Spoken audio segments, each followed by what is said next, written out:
All right, unmuting. We got the Unmuting. whoops, wrong buttons. There we go. All the buttons pressed. Whoops. Because very professional. Hey, you know, happens Hello. again. Yes. Hello there, folks on the internets, for the interwebs and your weekly, not the last week, but regardless, your weekly news on Mostly the weekly. gaming stuff and whatnot else is coming to you once more to your uh, home theater if you have such. Otherwise, on probably your phone or whatnot else. It's space waste news. Yes, indeed, the space race news, the greatest news of all, indeed, that are totally not wasting your space or time or whatnot else. We're wasting your space. That's the trick of it. Yeah. Well, regardless, we got actually 2 weeks worth of news, relatively speaking, even though not that much has happened. Actually, no, Did actually, you? yeah. Go ahead. No, continue. Did you actually take notes from last week, or did you just I mad had scramble like absolutely I no did? time. It's the Yeah. only note that I took from the last week was the big one, and might as well start with that, I suppose. So yeah, obviously it was talked left and right by basically everyone as Bethesda got bought by By Microsoft. Microsoft. Yeah. Yeah, for $7.6 fucking billion. In The thing is, it's such a big number that you kind of forget that. As a matter of fact, some people have made comparisons to other companies and their purchases. And the funny thing is, you could have bought Star Wars, that is Lucasfilms, and Marvel for that same amount. Yeah. Apparently, yeah, that's terrible. But apparently, whoop, they can't hear you. So that's on my bad. So just Yeah. keep talking while I go ahead and start this out. Oh, fantastic. Oh, great. Well, so yeah, essentially Bethesda and Microsoft are finally joined, I suppose, or rather subsidiary made of Bethesda, and we'll see whether or not we're gonna see improvement in the company or not. We're hopefully gonna see more crossplay out of it. But the funny thing is that a lot of people have been, sort of joking around is that essentially now Microsoft is gonna have to start making fucking PlayStation 4 games. And honestly, yeah, as silly as that is, I mean, it's still going to be Bethesda, relatively speaking, right? And they will have their own sort of relative independence. Clearly, their parent company is obviously Microsoft and all that stuff. Business people probably will understand that. Generally speaking, the product is probably not gonna really change that much, for better or worse, I suppose. But yay. So yeah, well, I mean, we'll see basically what's gonna happen. Realistically, at this point, it's obscene amount of money, and it's basically one of the more joked about companies at this point when it comes to triple A's, I guess. But For those who couldn't hear YamiKs before, we're talking about the fact that Microsoft just bought YamiKs, and for YamiKs viewers, I do what? apologize for basically being absent there. What Realistic, me? Oh yeah, shit! people Todd! miss you, man. No, You Todd! know, No! Carry on. Carry on. no, I'm saying though, realistically, it does not. It doesn't fill me with a lot of joy that Microsoft has bought Bethesda. I'm like, you're not really known for releasing bug-free stuff on your own. Could we Well, not anything, double as a matter of down? fact. Right? Could we Yeah. not? Seriously? I just yeah, I pitched something the other day on a different stream that they should release the Elite Dangerous update in parts, patchwork, like Star Citizen does right now, because we're all in a pandemic, et cetera, et cetera. And look, just because we need more stuff, and I feel like that I said at the time that was going to come back and bite me in the ass, and I think it's now. I think it's all going to start moving basically to play our alpha and then pay for it, and then we'll slowly build it into a proper game. I think, Yeah, the whole MVP, which is fucking yeah, the minimum Jesus. viable Yeah, product. it's been going on like this for a long ass time. So It has. Yeah. yeah, it's I don't know.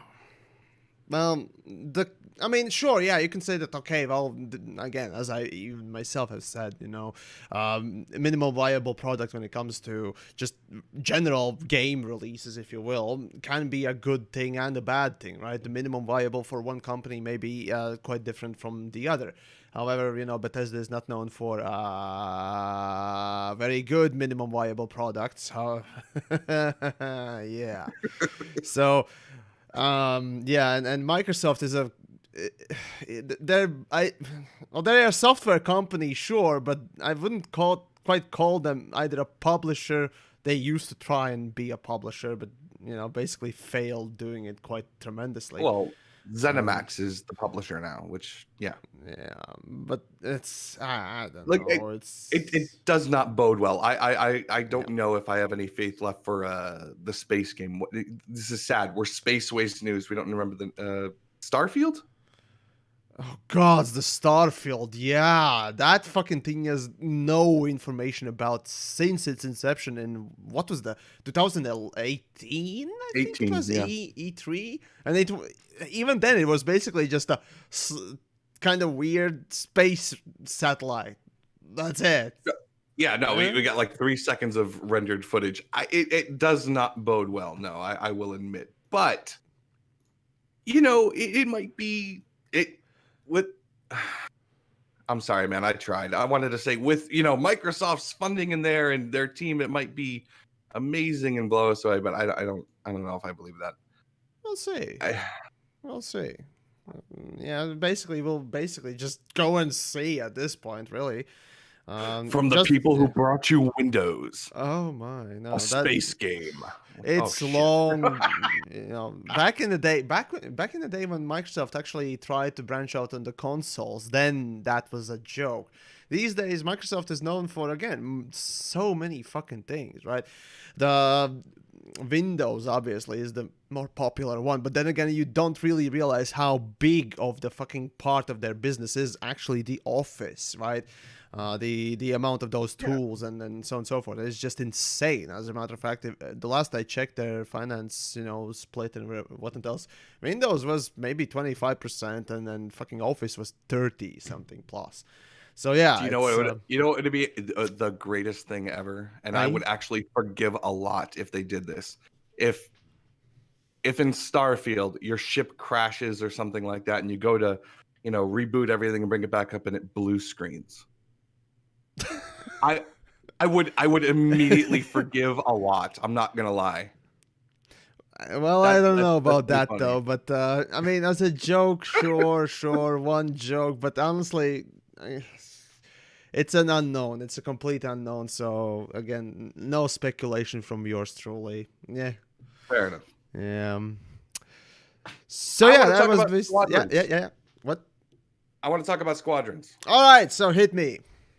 All right. So I don't know if you're aware of the horrible botched launch that happened on Steam. Oh, I literally been sort of offline for the last weekend, so I think it launched last weekend, right? And I was completely off. It launched on the 1st, 2 days ago. Ah, right. Okay. Well, all right. Since I really didn't want to buy it, I'm like, it's fucking Star Wars. Best it can do is actually be surprisingly decent. Decent. Exactly. That's exactly what I was going for. The best it can do is be surprisingly decent. And sorry. So the story here as it begins is that I went and basically decided to buy it. Said okay, it comes out on the 1st. It comes out on this Thursday. So I'm like, all right, cool, fine, whatever. I actually happen to have the cash at the moment. Fine. Go into the Steam store, go to the Squadrons page. It goes, releases October 1st. I'm like, well, today's October 1st. So I hit the button, buy it. This game has not been unlocked yet. Oh, okay. Pilot pre-ordered, ladies and gentlemen. Pilot just pre-ordered. Apparently. Clap, so like, clap. All right. Like, all right, what happened? Whatever. Google it, find out that, it releases at 5 p.m. or midnight UTC. Okay. So go wait a couple hours, go do my usual thing, blah, blah, blah. Come back. Still not unlocked. What the hell? It's actually 5 p.m. if you know, for all the US. I'm like, okay, wait till 5 p.m. Go click it. Still not unlocked. 6, 7, 8, 9, and at 9 o'clock, I'm starting to get objectively pissed off. So I go and I start like just trying to click on it. It goes, game not unlocked, game not unlocked. And the timer so when it's supposed to be unlocked keeps jumping back 5 minutes every. I'm like, what the hell is going on? It was I get pissed. I go on Twitter. I'm like, for the record, here's me owning Squadrons. I would very much like to play this, Steam, please. And like about 20 minutes later, it actually does unlock. So I'm like, all right, good timing. But 10:30, it finally unlocks. What So the hell? literally, you wasted about 5. No, on top of that, probably extra 5 hours of just stressing over not having your product on the launch. Yep. And I kind of know that feeling funny, for one or two, a couple of things back in the day. I bet, yeah. What's extra funny is Exigeous goes and he bought it. He goes, oh, it's not working. I'll just VPN over into Europe and fire it up and do a stream play. Yeah, that's exactly what I should have done. All right. Oh, fun times, isn't it? Jesus. Because apparently we can't launch a fucking game globally these days, just properly. Like, what the hell? It's not even like that much. It's not even that difficult or convoluted a server mesh or game for it. It's just basic P2P matchmaking. What's the problem here? It's peer-to-peer, not server-based. No, it is server-based. What I'm saying is that, yeah. Gotcha. All right. Realistically, it's not even like this is new tech. This shouldn't have been. They don't do anything new. Whatever. Well, anyway. Okay. Well, that aside, then, as someone who aggressively fucking hates Star Wars these days, I'm kind of put off by it. However, I can recognize that it has some nifty little fun things from the looks of things, but more than maybe, an hour or so of game time I probably wouldn't enjoy. So, the question to you, Pilot, is, how is it? If you were looking for what's the game? That Star Wars fighting game everyone loves, the fighter game everyone loves. TIE Fighter, I think the old one. Yeah, TIE Fighter or the other one, I don't remember what it is. But if you were looking for a replacement for that, X-Wing and TIE Fighter, I think it was. Yeah, X-Wing and TIE Fighter. This isn't that, but it's not bad. It actually does have a lot of fun moments. It actually is enjoyable once you hit the right groove. There's a couple hiccups with it. For one, the control scheme is just. The controls are just terrible. It's just terrible. I'm not gonna lie to you. It's bad. Oh boy. Yeah, and a lot of people are like, "Oh, I could get over it." Oh, it's meant for HOTAS and throttle and stick and everything like that. Okay, well, my HOTAS and stick and throttle and everything like that are all packed because I'm moving. So I have this, as do most people. Controller, as do most people who. Bought the PS4 version. Peasant. Oh yeah, no, I'm totally peasanting it right now. I really am. No, realistically though, here, look. Left thumbstick controls throttle up and down, and rolling. Okay. This one controls everything else. Terrible. And it's instantaneous. If you throttle down to 0, you're stopped instantly. There's like a small amount of acceleration. Of drift, there's no acceleration or it's barely none. It's nothing, none. It's either full throttle, half throttle, or back, basically. And there's no glide, there's no drift. You're just going to stop and go. That's it. And it does take a lot of getting used to. All I can say is neat. Okay, fine. That sounds quite like Rebel Galaxy Outlaws, but not quite as bad. So I'm thinking, did you actually play Rebel Galaxy Outlaws? I have not played Outlaw. I'm not a All big right. fan of I didn't like the fact that they took away the capital ships and they had to do that because everyone wanted six directions of movement. I go.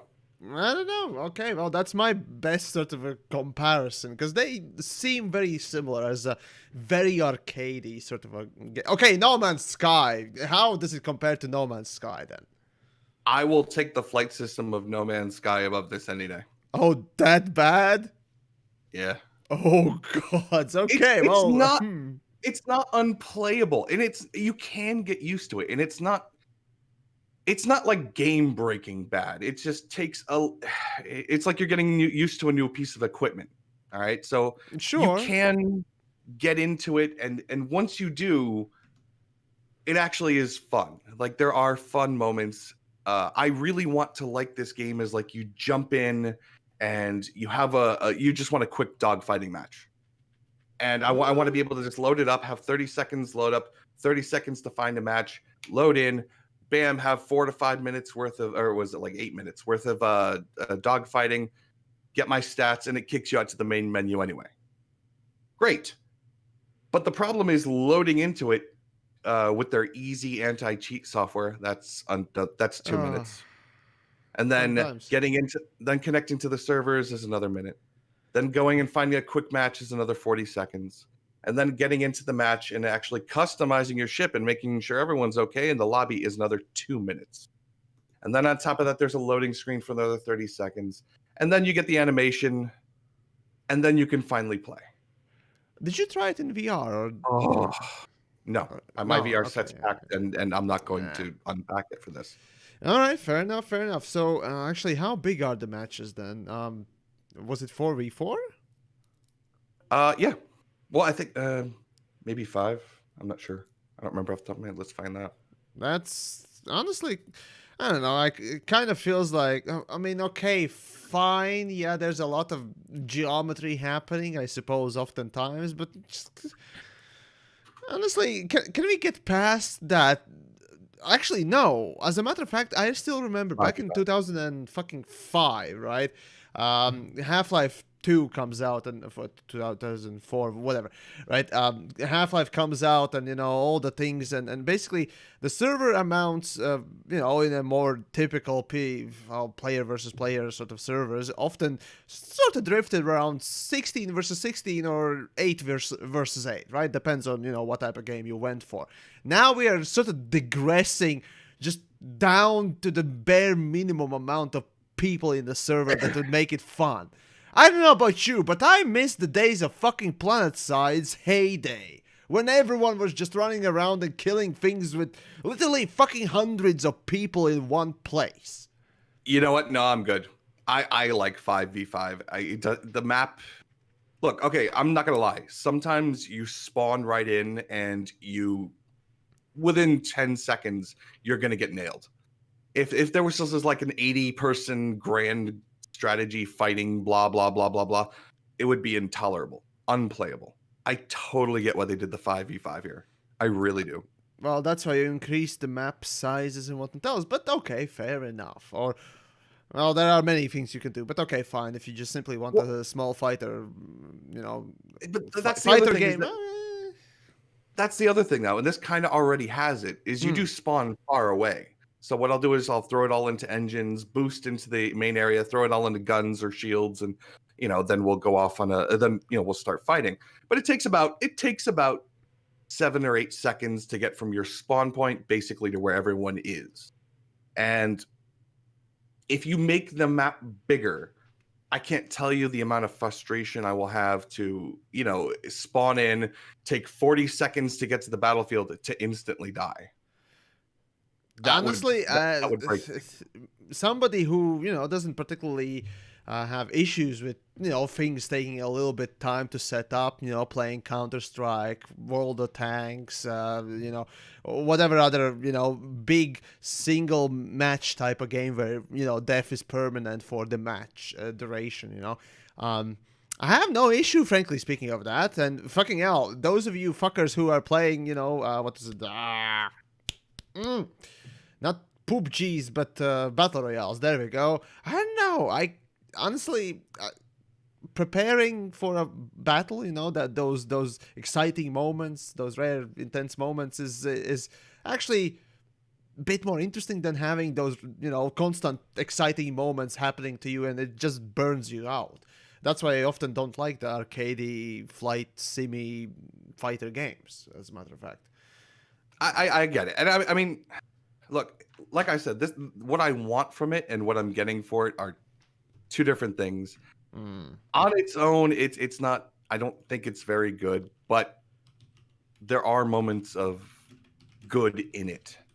Like when you really do hit the groove and you go and you are with your squadron. Like Eric, thank you for that donation. Sorry, I know you don't like to do it at the end, but when you hit the groove and you're with a squadron and you just plow through the enemy group, just bam, bam, bam, they instantly fall. Boom, boom, boom, boom, boom. It's actually extremely fun. But getting to those moments is kind of few and far between. I don't know. Well, it's worth $40. I will say that it's worth $40. Is it? Okay. And it will probably get better. But I'm probably not going to play it a lot either. I mean, okay, Sea of Thieves also got better over time, and No Man's Sky also got better over time. However, exactly. A shitty launch is a shitty launch, regardless. So when it gets better, maybe then it's time to buy it rather than now. You know why I'll support it realistically? I'll give it the benefit of the doubt. Because you're a hardcore, die-hard fan for Jar Jar Binks, and you just want to see him Shrek everyone. Well, clearly he's a Sith Lord, and it's kind of pissing exactly me off. He is. Yeah. But no, I'll give it the benefit of the doubt because there are no microtransactions. They don't screw you over. I was about to ask, how heavy are we on the microtransaction and gambling side of things? Because last time EA released something from the fucking... Oh, wait, no. There was the Last Jedi... I think it was Jedi... What was the damn game called that was actually good? Battlefront? No. The Jedi something. Oh, God, I can't remember it. Yeah, the last one. The last one. The last one apparently was pretty good, and I do want to actually go and at least check it out in some way or another. It looked at least relatively interesting. So yeah, there's that. Okay. Before that one, the last time they introduced something online related. Yeah, there we go. Last time EA introduced something Star Wars and online, it was a massive fun times for the internets, for sure. So Fallen Order. There we go. Thank you.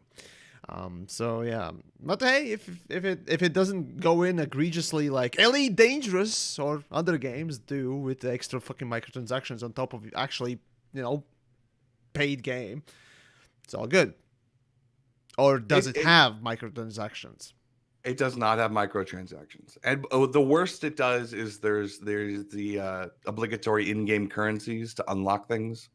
So go complete in multiplayer match and you get this and that, and some points of this and some points of that, and you can spend those points to upgrade your ship with different customizations and features, and these to upgrade your pilot with cosmetic items, which is fine. They're just unlockables. I get it. It's very. You remember Modern Warfare 2 back in the day? Oh, I played the shit out of it. I absolutely loved it. Me too. Yeah, it was literally the heyday of. Well, yeah, it was absolutely the heyday of Call of Duty as a franchise, as well as the Infinity Ward, and Activision, as a matter of fact, too. I loved Modern Warfare 2. I really did. Yeah, my favorite military shooter ever. Anyway, it's very much that kind of vibe. Not as many options, obviously, but there are options, but they all look so similar that you're really not going to notice. Do you want the black helmet with the red stripe or the black helmet with the red stripe? How much for blue? Do we have blue? In all points fairness, for those who understand the reference there. There is actually a blue helmet. Oh, and God. For what it's worth, you can actually get it for just doing one round of death match. I mean, that's easy. That's fun. It's great. Good for you. All right.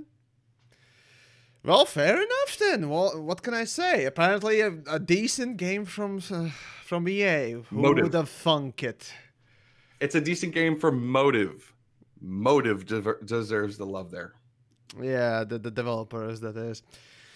Well, Yeah. Sometimes something good apparently does fall through the cracks, but yeah, I don't know. For me, these types of games usually devolve into it was fun to play, but I'm not gonna play it for that long and then click off.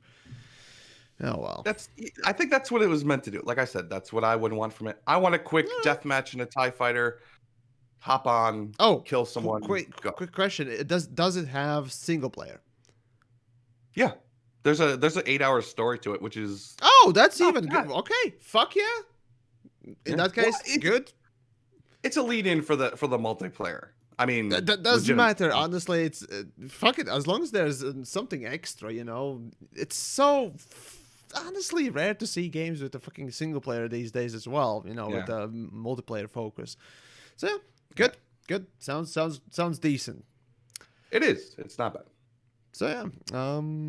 Well, I guess we've spent long enough time on that one. How about we turn to the other elephant in the room about this week's nonsense? Okay, what is it? Elite Dangerous and the Starport interiors. You know what our fans want. Let's deliver. We did talk about it on X's stream, but I will be happy to do it over we here. got a little bit of time to sort of sleep on it and whatnot else, so... I like, and I want to stay positive. I like the update from the dev diary. I thought it showed off a lot of new stuff. I thought it gave you a good idea of what the new gameplay loops are going to be like, or some of them anyway. I enjoyed all of the things that they showed off to a point. Okay, what was the point? What was the point then? I'm just curious. Okay, it looks a little unpolished for my taste. And I realize that the problem is that, I don't want to invoke it, but I have to. It doesn't... Star Citizen spoiled me. I'm used to walking through these beautiful stations with so much detail and just everything that you can go around and touch, and it looks gorgeous, and the environment is fully fleshed out, and it kind of feels like looking at the pre-alpha footage of like the Wild West town in Elite. It kind of looks a little like Playmobil versus Lego. I love that comparison.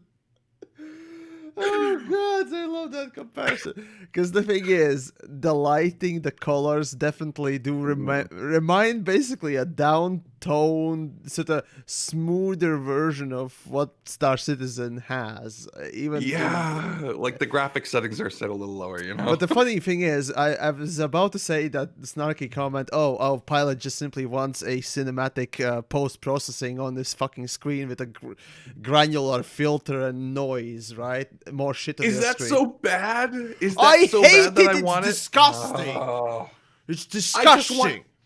I want a cinematic experience. I want my stuff to look nice. This is not cinema. If you want to go to cinema, not fucking video game. Video games are goddamn interactive medium, which does offer more fidelity and more detail, and the way you're... Why not both? Why not both? Play some David Cage games or something like that. David Cage? What? Yeah. What are you going for there? You want to try that again? How about Heavy Rain then?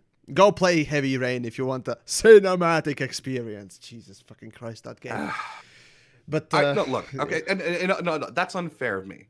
That is unfair because what they've you and I both work on the same philosophy of WYSIWYG. What you see is what you get. So I have no choice but to judge the trailer by the footage that they have chosen to show. Now, there's a big corner and a caveat in the corner there that says pre-alpha footage. And obviously can't say it kind of looks without acknowledging that. But at the same time, that's what you've shown, and it doesn't look. It's cool. I'm anxious and looking forward to the gameplay loop. I just would like a little bit more polish, right? Yeah. Sure, sure. All right. What do you think? Oh gods. Well, well, the biggest thing for me is basically the things that they are not showing. That aspect of what are they not showing that's missing from this? Because they didn't show a single clip of literally gameplay. They showed off, well, just, well, trailer pieces, B-roll, the pretty stuff rather than the functional stuff, and thus that kind of invalidates anything and everything that they were talking about, really. Sure, they can say, oh, well, there's social hubs and so on and so forth. And I made this fucking joke. Since they didn't show literal gameplay, perspective, just a fancy camera work, what if it's all a fucking point and click? You click on the map and your character either walks there or there's a scene transition to that room. What the fuck? No. What if, right? I mean, yeah, but that's my point, right? Since they didn't show actual normal gameplay, how are you supposed to judge it, really? Sure, it may be better than I thought, or it may be worse. And, being me, I'm always thinking, well, what the fuck they're not showing? Because their MO in the past hasn't been the greatest one. Like what we discovered with no starship interiors present. And that was the part of those first two trailers. They didn't show anything about interiors. Because let's be frank, obviously, if the interiors were part of the gameplay, why wouldn't you show it in your gameplay trailers or what else, right? And the same question goes with the starport interiors. What's the portion of the gameplay that they're not showing that they don't have or won't have? I don't know. We'll see. There is a valid point. There's always the what am I missing because they're not showing it, Exactly. and that's fine. And by the way, that explains Crimson's freaking dev diary video. Did you see that?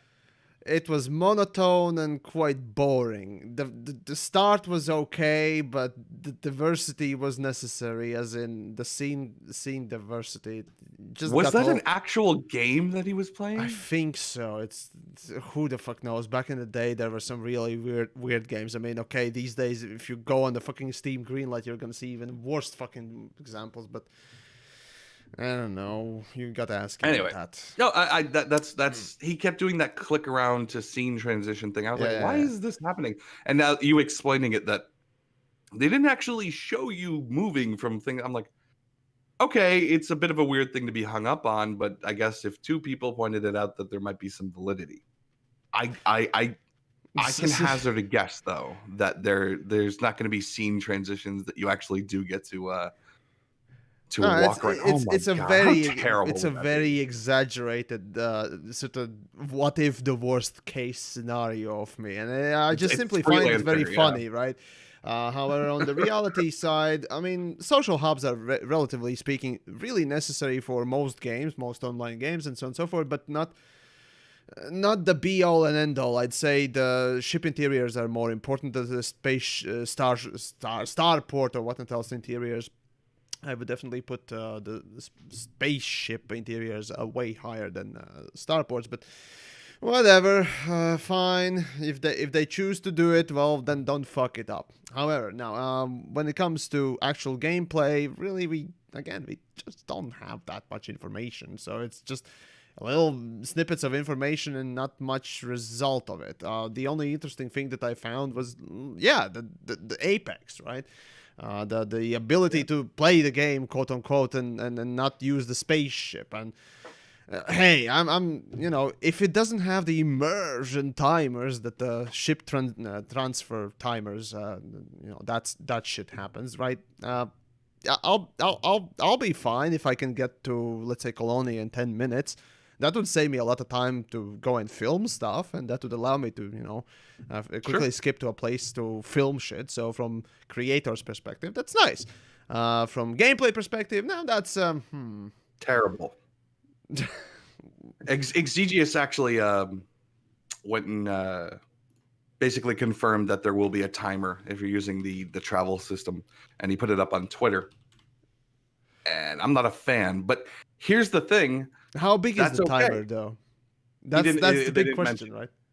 Yeah, apparently he asked the devs, and they told him that there would be a timer, but they didn't give him any more information than that. Of course But they didn't. yeah, and I'm like, okay, that's fine. I have no problem finding an outpost that people are going to be using to jump around in, and sitting and creating a blockade right above port, where as soon as that transport leaves, I'm going to blow it out of the sky. Because nothing is going to change that gameplay loop of waiting and having a timer more than a player having no direct interaction with their own death and no way to counter it. I highly None. doubt they're gonna allow just you to just go and kill the transport that's transporting peoples. I mean Why? I can kill players, but everything else. no. The thing is, at that point, it'd be like saying, "Oh well, we can go and destroy the ships that are being transferred for players." Well, if that was a option. Now that would be an interesting option indeed. However, I highly doubt that would be a well looked upon option, as you just hire someone to just get literally a computer, right? To transfer your ship from station A to station B, and oh, look at that. When you go back to your starport and look for your ship, it should be here. Oh, some player destroyed it. Well, I did nothing wrong as a player, and why did I get punished because somebody, managed to get lucky to catch it in time or whatnot else? So in that sense, I highly doubt developers are that annoyed by the players that they will allow people to just, right, here we go, we got a couple of players ready to, travel to a different port. Let those people be blown up. I highly doubt it's going to be possible. Okay, well then hold on a minute. What exactly does that entail then? So if there's a timer, that means you're sitting there. Now, presumably it's not just a countdown clock on a blank screen, because holy God, what an epic failure on your part. But so I would assume you're maybe in the back, glued to a different chair, a passenger seat somewhere, like in a beluga or an orca or whatever, looking out the window. There's got to be some kind of option. If I can see out the window, surely this is a real ship going up into space. Then I should be able to blow it up. I mean, well, pilot, my sweet summer child, let me tell you of Frontier Developments, a company that made a fucking poll on the forums about immersion timers for ship transfers. I remember. And it already is a comparable system, as a matter of fact. So you expecting them not to copy paste the same thing in the same vein, where you're gonna just sit there like a fucking retarded chimp and look at a blank screen when the clock runs out to zero, what else, you're gonna be teleported to another system. If you think that that's not gonna happen, I'm sorry, but you're being naive here. No, come on. There's no way. Because it's not a ship. It's your body. It's yourself. No. Okay, tell me, what the fuck happened with the fucking fleet carriers then? Ladies and gentlemen, I'm always correct. See? I didn't even need to look far for a good example there. Or rather, example number 2. Wait a minute, hold on. What about fleet carriers specifically? So when you're on the fleet carrier and you're traveling, you're basically slapped into a fucking cargo bay, and fuck you. You're just there. You can't see anything outside, even though it would be fucking cool, right? God, nope. Why? Why does that happen? You know what? I'm sorry. There is valid criticism there. Why am I looking at can try and explain it. Go. Hit me. Okay, well, the reason why developers have chosen not to allow you to look outside when the fleet carrier is traveling, in my opinion, at least right now, is, or at least in my relatively educated, I guess, guess here, is that basically the transfer between the systems essentially is a well, it's a facsimile. If any of you have actually tried to travel off or onto a nebula, or a place that actually looks quite different from the last system that you were in, aside from the star, right? Or has a different skybox, essentially, you'll see that the skybox actually does not change. You get teleported into a separate sort of a non-accessible, I guess, space where, or well, not. No, you don't really get well, you don't get actually transported anywhere. You basically stay in the same place. The skybox doesn't change, or rather, that's why the skybox doesn't change when you're transporting yourself to a different system with a fleet carrier, essentially. And there you go. That's sort of the way around. Actually, forcing you to go through a hyperspace loading screen. It makes it sound like you're going through it. But yeah, there's no loading screen. It's basically a change of main star or planet that you're nearby. And that's it. That's why the skybox doesn't change, because you're not really being teleported anywhere. You're staying the same place. Basically, it's a workaround in the coding side, whether it's too hard to teleport you in, like in a normal hyperspace jump or not. It's hard for me to say. Again, developers haven't really talked about that particular bug or why, particularly when you're jumping to a different system that has a completely different skybox, right? You need to log out and log back in to indeed actually have it updated. So this is my guess. This is my best guess, that basically coding-wise, it has been deemed to be too hard, and thus they have chosen for a shortcut. And I don't blame them for taking this one. Because the thing is, networking and, all that stuff, I fucking hate network coding, as a matter of fact, in general, right? And it's basically next to the magic level of fucking shaders to me. But still,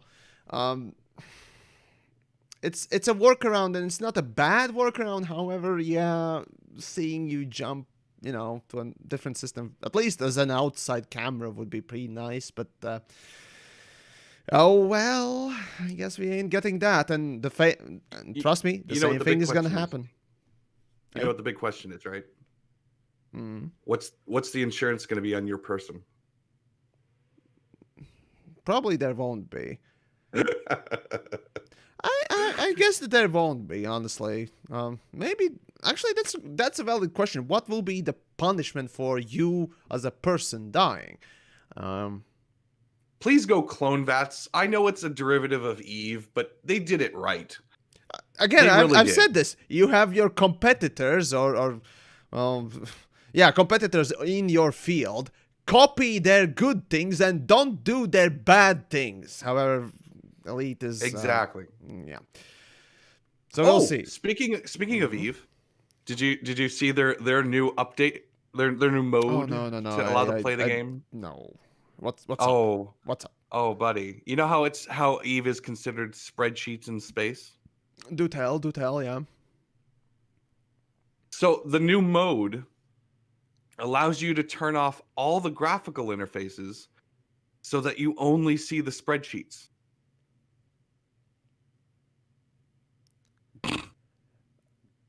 That's good.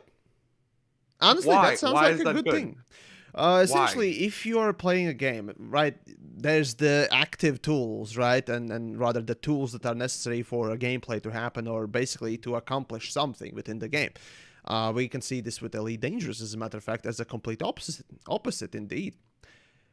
We don't have proper trading tools in Elite Dangerous. We have a facsimile that is basically useless as a trading tool. If you ever used it without any third-party tools, you'll know how bad the actual in-game trading tools are. I mean, they can be used, but they are pretty horrible, generally speaking. I'm stuck on this. Why is Eve turning off their graphics a good thing? The good thing is that they are actually putting in extra, tools, or a way to enhance the tools. Basically adding quality of life potential option, mind you, for that particular gameplay portion. Let's say you are a hardcore trader, right? You're not going to care about the scenery while you're running around. You're going to care about the profits and making profits in time. And if that's your shtick, I can completely understand it. And having that sort of a feature to turn off unnecessary things in order to enhance the other portions so that, nothing is distracting or annoying you, I find honestly as a quality of life improvement, sure, go for it. But, it's your thing to choose. Well, I might personally never use something like that, or, well, wouldn't really need to. Well, you never know. Somebody else is gonna use it. And the thing is, here we are talking mostly about the quality of life, right? The quality of life of particular or improvement of that particular tool or a portion of the game. So, in Elite, I would also see, or rather, love to see some quality of life improvements. Whether or not it actually is a useful tool, well, I'll leave that to Eve's players to decide and what it does. But to me, that sounds like basically developers are just going for the quality of life approach there.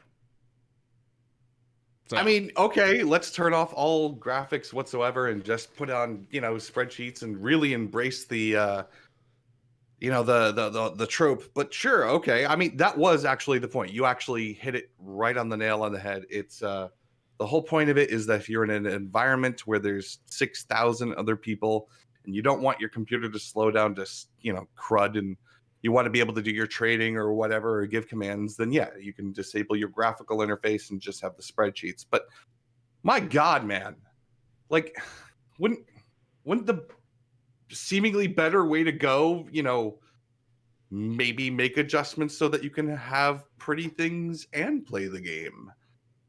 Okay, whatever. It's fine. Well, that's already possible, wasn't it? The point was to eliminate the unnecessary things or give the players the choice to customize. Because the thing is, with the EVE Online, at least, you can customize quite a bit of the UI, right? And this is just a long line of just extra customization options, really. It's like having no HUD option in a shooter game, right? You're never really gonna use it, but let's say there's somebody who actually wants to play without HUD. Let's say Doom Eternal is a good example, right? Doom Eternal has plenty of options in the options menu about UI. You can turn off, let's say, health bars or shield bars or whatever other, extra elements on the screen at your leisure. And honestly, I'm never gonna probably use any of them. However, I know that, from time to time, let's say you're a streamer or, well, not even a streamer, just somebody who likes to film something or just simply play by yourself, you don't care about the ammo in your ammo bar. Or want to have a challenge to play without a reticle. These things, again, removing UI or being able to customize the UI elements is a good thing. And EVE is, well, certainly had some success in it. So I personally see. Yeah, it's just fine. Whatever. Okay. So yeah, there you go. Moving on. Let's see. What else we got? Well, we're almost at the end, but yeah, carrying on. We got a few more. We have still a couple of topics, so we can pick and choose whatever you want. Yeah, really. We'll rapid fire a couple of these. Star Citizen 3.11 has hit Wave 1 PTU, and you and I are both not willing to give money to look at it, so we don't have any idea what that means. Yeah, basically. Honestly, I don't know why this is even newsworthy, but yeah, apparently they're putting out the 3.11 beta out. It's algorithms. Alpha. God damn it! I have said fucking beta. How dare I? It's algorithms and metrics, and so we are space waste news, so we have to talk about the update. I see. Yeah. 0.01 update. Yeah. There you go. For some reason, if you are interested in that, I guess there you go. How about this? Steve is in Minecraft. There you go. Wait, no. I like Bob instead. Steve is in Smash Brothers. Steve from Minecraft is in Smash Brothers. There we go. How about that? Never cared about that game. Never cared about any of the fighter games, as a matter of fact. I know a few friends that actually go for the fighter games quite a lot, and the weirdest thing is that I've never been interested in those types of things. However, I do recognize the skill required for them. Yeah, I just suck. So, There's that indeed, yes. So, oh well. Hit me. What do you got? Ah, right. So, what do you? Oh, actually, this is a polarizing topic, I guess, for weird reasons. Elite Dangerous Horizons is going free on the October 27th for all the base game owners. So basically, anyone who owns Elite these days will get, everything for Elite's DLCs. What else? All How is as a it one polarizing? big package. Well, if you look at the chats, probably somebody in the chats will say why they don't like that. So feel free to, of course, mention why you in particular don't like it. But I have come out multiple times and said that it's a really, really good thing to do for our business, as a matter of fact. And really, the only people who, have any sort of ground to stand on to be really disgruntled is, somebody who has bought, Horizons in the last month or two, basically Well, recently, right? That's it. Everyone else, honestly, I don't see the reason to be that angry or at all, and only yeah, should see it as exactly. a positive. However, my reasoning for the positive is that it reduces the segregation of the community, and that's my big point. The skins that developers are giving as a conciliation prize or what else is, it's just to appease the people who can't see past the personal gain. It's I people who try want to to whine remove about that. it. Yeah. So yeah, my point is that it reduces the segregation of, who has this DLC and who doesn't have it. Can I play with this friend or I can't play with that one because I don't have whatever, right? That removes the giving Horizons for everyone, access to the current every tool what else gives, or rather once more blends the community together. And obviously with the Odyssey coming out, it's going to be, a paid expansion and so on and so forth. But the point is, Right. uh, in order not to continuously segregate, that percentage of a percentage, who's going to have the Odyssey and who's not going to have Odyssey and who's going to have fucking Horizons and who's not going to have Horizons. To remove that, before the launch of the Yeah. next big thing, they're just giving, Horizons for everyone. And I see that as a complete positive thing. So yeah, there you go. That's my argument there. Oh, someone just brought up a really good point on my end. If I get my SRV stuck and they've merged Horizons into the base, how am I gonna get unstuck? I've talked about this as well, but if you want to take this one, you go ahead. I don't know. It's a good idea, actually. It's a neat thought. But I mean, you could still, log or blow yourself up or whatever. But it's not the point. Go for it. Right. So the point that people who said, how am I gonna get my SRV unstuck? Right. Basically, what happens right now is, and to this day, there are still instances where you use your SRV and run about and could get stuck in some way or another, right? And the way to get unstuck sometimes was to either call down your ship or do finagly things when the thrusters don't work, right? Whatever you do with the thruster, it simply doesn't work. That can be experienced a lot in Dove Soap, as a matter of fact. When you try to drive too close to some of the buildings, you get, one of your wheels stuck. I've had that plenty of times, okay? So in those situations, some people used to use logging back, or rather logging out of the game completely, switching to the base game, logging in, and basically that forces your character to go back to your ship, right? Because it doesn't have Horizons access to the ground, and once you log back into the game, you have. I think you still retain that SRV, right? The SRV is just simply You do. placed Yeah. somewhere on the planet surface in the right position, right, and so on and so forth. Oh, no. So It's back on your ship, isn't it? I think it was on the ground or was it on the ship, because I never really needed to use it. However, I get it. You retain your SRV and so on and so forth. You Which need to is lube up your SRV. yeah, I mean, I can understand if you're literally super far away from any civilization. That's your last SRV. It sucks to get stuck, but realistically speaking, let's say you jump into a ravine with V-shaped ravine, like a super tight V-shaped ravine. There are a couple of them in Elite Dangerous in a few places, but regardless, the point is you jump in there and, well, you didn't get You get stuck stuck. by a glitch in the ground. You just simply are stuck physically in, if let's say it was a real world, you just never get out of it anyways. Um, sure, you can say that, well, I can still log back into the base game and, get my SRV back or what it does. And yeah, sure. However, I Where are you don't going think with this, man? I don't find getting stuck in unwinnable condition, right? A good thing to be able to switch to whatever other game version, and you should kind of suffer the penalty of fucking up, if you will. In undesigned versions, like getting stuck into a building when you technically shouldn't, that's when the game has let you down. However, when you get stuck in a little ravine, when you threw yourself right off the cliff like idiot or what else happened to do it for some reason, fine. Okay. Sure. No, Technically, I you get should what you're lose saying. your SRV, but still. I get what you're saying. In a theoretical world, all things being equal, if you've done something dumb, you deserve to lose the Sure. SRV. And if you've done something where the game has thrown you and stuck you into a wall, then you should be able to log and get it back. And I get it. Sure. But we're talking practical and real world.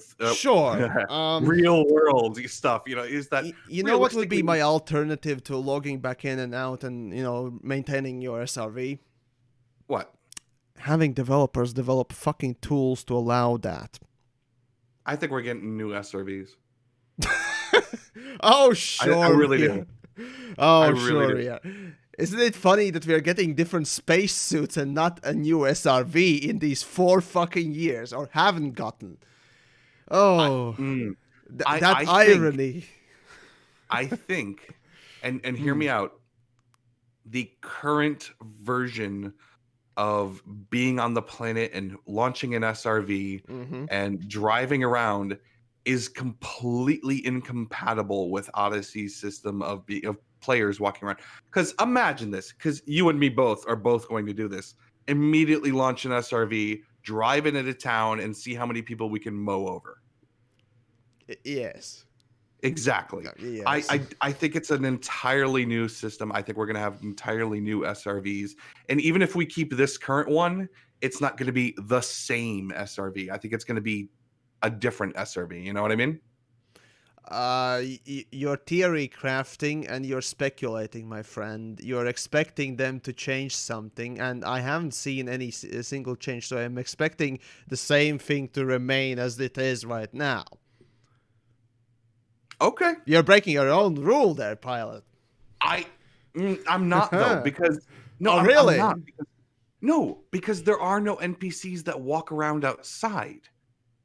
There has to be a new system involved here. What you see is what you get. But okay, let's say the NPCs are new. You know what could be a potential solution to trying to drive over people? Midtown Madness 2 style NPCs. Those that don't know, in Midtown Madness, the NPCs always jumped out of your car's way when you were close enough, and even if you managed to somehow, drive them over, they didn't have any collision boxes, and you just simply drove through them. So there's a possibility of that too, Okay. No, I mean, look, but yeah, generally speaking, my point is developers should develop tools in order for us not to ever need to relog and maintain the same gameplay enjoyment and quality than we had before. But hey, we still have Jameson Crashed Con, where you basically that's how you get fucking materials, by relogging constantly. But that's a whole different topic, I guess. How is that not a museum? I mean, it's very public.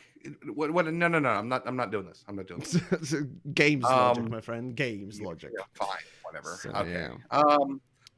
Big news across the gaming industry is that I don't know if you guys know this, but there's a pandemic and everything is delayed. What is delayed? Everything. Well, that's very general. What is delayed in specifics to you, at least that you care about then? Everything. Okay. Wait. You're not Okay. getting it. Just do your thing. Okay. Get the last ones and let's get out of here. Let's see. What was the last one? Oh God. Blah, blah, blah. Well, we got Bloodborne is free on PS Plus, I guess. I don't I know. want it on fucking PC. God damn it! But anyways, carrying on. Right. And Team Fortress 2 has a Scream Fortress event going on, and it's pretty fun as always. So yeah, I might actually do a stream for Team Fortress or Scream Fortress one of these days with a couple of folks. So yeah, probably will do that myself. But yeah, and Mountain Blade 2 is getting modding tools finally. Actually, a couple of weeks, if not months ago, we did talk about one of the updates coming to Mountain Blade, and that was about extra tools for modders, and it's finally here. So if you're into that game, good on you. Go and mod something fun.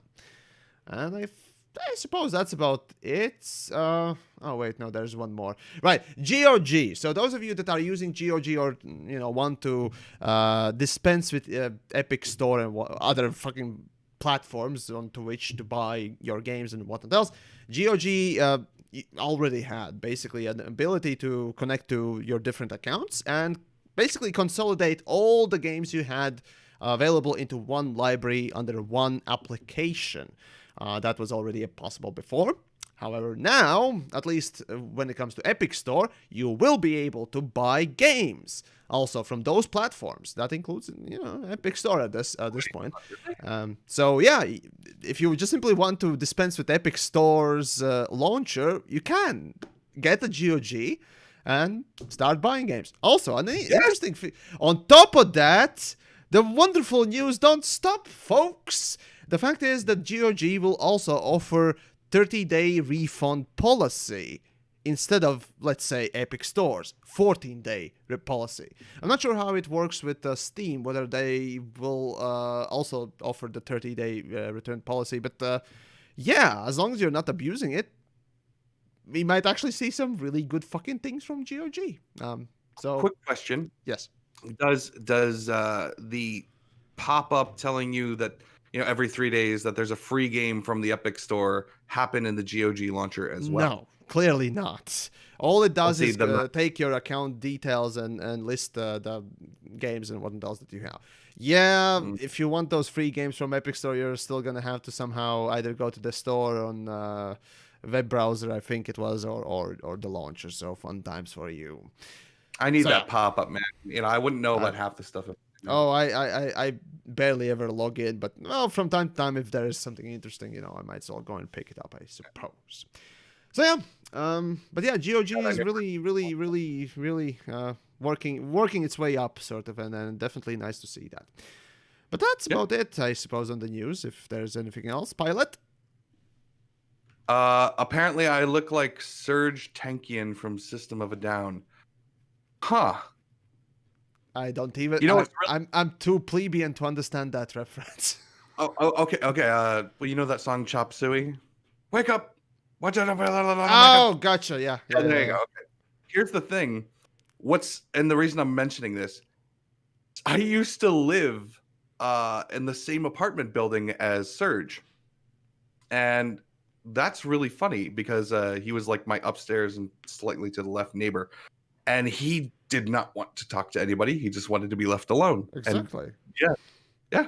I thought it was pretty interesting. The 90-year-old woman who was like giving us the tour of the apartment when we got it, she goes, "Oh, and up there, that's Mr. Tanky, and he likes to be left alone." I said, "Okay." And he goes, "He's in some kind of band, System Envelope or something like that." So hey, I'm a little, pleased with myself. I look like a Serge. I don't though, but thank you. I'll take it. Anyway, all right, then. I'm good. I'm done. I have nothing else to talk about. I hope everyone else. Yeah, that pretty much is about it on the news. I mean, we didn't talk about all the news, but there are basically we are already out of time, as we usually go for about an hour or whatnot else on these types of podcasty thingies. So big thanks to all that watched, and then past podcasty thingies can be accessed, at least on my end, on the public playlist of unlisted VODs. Yeah, there we go. I'm very stream-like person here. Yes. So yeah, I guess that's about it. If you guys have any news you want us to mention at least or something like that, do always feel free to at least join my Discord. Oh wait, Pilot doesn't have any more Discord, right? Yeah, no. Pilot's an anti-social guy. Contact both of us, either Twitter, Discord, what else, and then we'll see whether or not that's something we can talk about or is interesting enough. That aside, well, I guess I bid you adieu for the weekend. Enjoy yourselves. Of course, stay safe and love each other or yourselves, if you will, in many ways, if you will. And what? Yes. Why not love yourself? Loving yourself. Have a wonderful weekend, guys. Exactly. Take it easy. And oh, fuck, right. At least on my end, I need to say big thanks to a couple of generous people who donated. First things first. Oh, Pleb, thank you so much twice already. So you stay awesome, dude. And no question there. And of course, Hankus Pankus on the Twitch there as well. Big thanks for the bits there. Really appreciate it. But that's about it for this evening. Do subscribe to Pilot and yours truly as well. And well, yeah, that's about it. Take care.